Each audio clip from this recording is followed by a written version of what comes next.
как ще живеем в България в условията на кризата, която ни заобикаля. Или по-скоро кризите, които ни заобикалят. Знам, че много от вас ще затворят това видео с недоумението какво прави тук, защото не осъзнават, че именно днешната тема е номер едно за всеки един бизнес. Без икономика няма бизнес. Забелязвам, че доста от младите не виждат тези проблеми. Това е основната причина да сме стигнали до тук. А ние не сме в никак цветущо положение, ако трябва да бъда обективен. Не можете да развиете стабилен бизнес, какъвто и да е той, ако не обърнете внимание и на икономическата ситуация глобално и във вашата страна. В днешното видео ще научите следните 5 неща. Ще започнем с това каква е разликата между планираната и пазарната икономика. Ще говорим за периода от преди 1989 година до ден днешен. Ще споменем трите причини за инфлацията. Ще обсъдим как ще се отрази проблемът с газта, особено за България.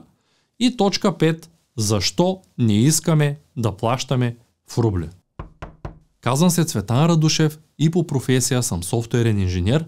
Напуснах работа, за да развивам свой собствен онлайн бизнес, а това тук е моят канал за бизнес. Ако желаете, можете да се абонирате и да натиснете камбанката.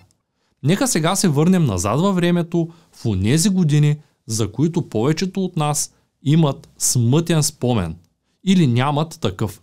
За този период не се говори особено често, защото имаме свойството бързо да забравяме.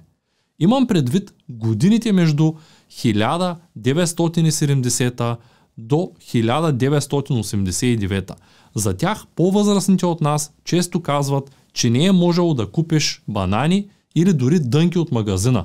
Но в този период има нещо много важно. Тогава са изградени структури, които до ден днешен само се употребяват. Изграден е фундаментът на икономиката на сегашната България. Централното планиране е основата на тази структура.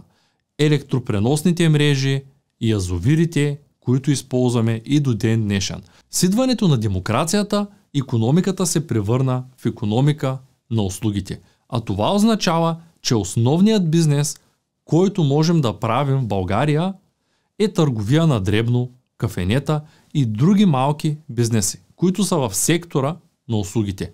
След ликвидирането на държавните предприятия, хората нямат възможност самостоятелно да изградят някаква сериозна структура като малки предприемачи. И те започват да развиват своите заведения и кафенета и да правят своята амбулантна търговия.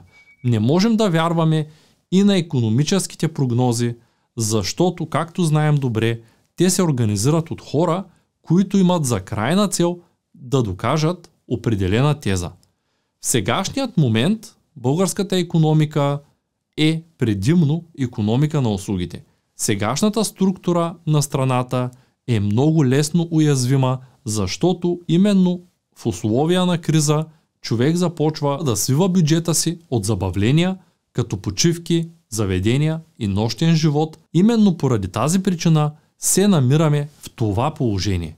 В условията на криза ще ограничим своето пътуване за ваканция, но няма да спрем да купуваме храна и да използваме телевизора, сушилнята и пералнята си. Имаме много сериозен проблем към днешна дата, защото сме изключително енергоемки. Това е причината България да е на дъното на Европейския съюз и да е на 50% от средноевропейския доход. При нас проблемът с газта ще е много сериозен, колкото и да не ни се вярва. Какви са основните причини за инфлацията? Те са 3. Първата е, че секторът на услугите се развива най-бързо през последните десетилетия. Вторият проблем е именно увеличението на паричната маса. Банките отново се оляха с печатането на пари. Ако имаме увеличение на парите в световен мащаб като обращение с над 10%, то неминуемо следва да имаме и инфлация. А процента на увеличение е доста по-голям. Третата водеща причина за инфлацията е именно увеличението на цените на суровините. В момента има несигурност на пазара. И вероятно голяма част от вас се питат какво визирам с думата несигурност. Проблемът идва от там, че нека дадем пример с газта. Голяма част от азерския газ всъщност е руски, защото няма достатъчно добив, за да захраним Италия, Гърция, България. Голяма част от суровината, която можем да внесем от Азер, всъщност ще внесем от руска страна през Азер. Проблемът е там, че също никой не иска да плаща в рубли и най-вероятно ще има недостиг на газ. Няма как да сме сигурни в доставките и има голяма вероятност те да не могат да изпълнят договорите си. Медиите твърдят, че газта ще дойде заради новите договори с танкери и ние трябва да имаме около 21 танкера.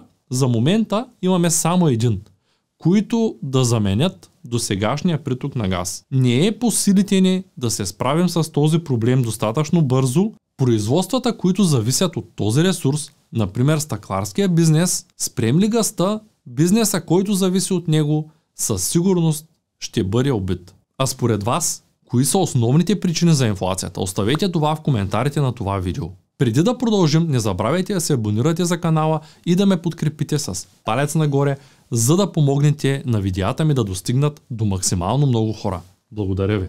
Защо да плащаме в рубли? Страните от Европейския съюз са принудени да откриват две сметки в Газпромбанк. Едната в евро, а другата в рубли. След като преведат парите в евро, те трябва да заявят превалутиране от евро в рубли. Проблемът идва от там, че това превалутиране също не е безплатно, то струва над 20% комисион и оттам нататък, купувайки рубли, поддържаме интереса към тази валута. Планът на Путин е пределно ясен. В началото на конфликта рублата беше срината, а сега тя се покачва, защото с този ход Путин предотвратява обезценката на руската валута. Ако направим сравнение среднодневно за март спрямо април, ще видим, че имаме 30% ръст на доларите, които се обменят в рубли, а при еврото имаме близо 50%. Това, което се случва, е, че за момента нямаме избор и трябва да се съобразим. Сигурно се питате каква е целта на Путин с това решение. Много просто. Отговорът е, че цял свят, купувайки рубли, ще започне да повдига цената на тази валута и тя ще може да стане пряка конкуренция на долара. Печаташ рубли, купуваш каквото си пожелаеш. Дали това ще стане, само времето ще покаже. Каня ви да гледате историята ми за това как изгубих над 100 000 лева от криптовалута. Благодаря ви.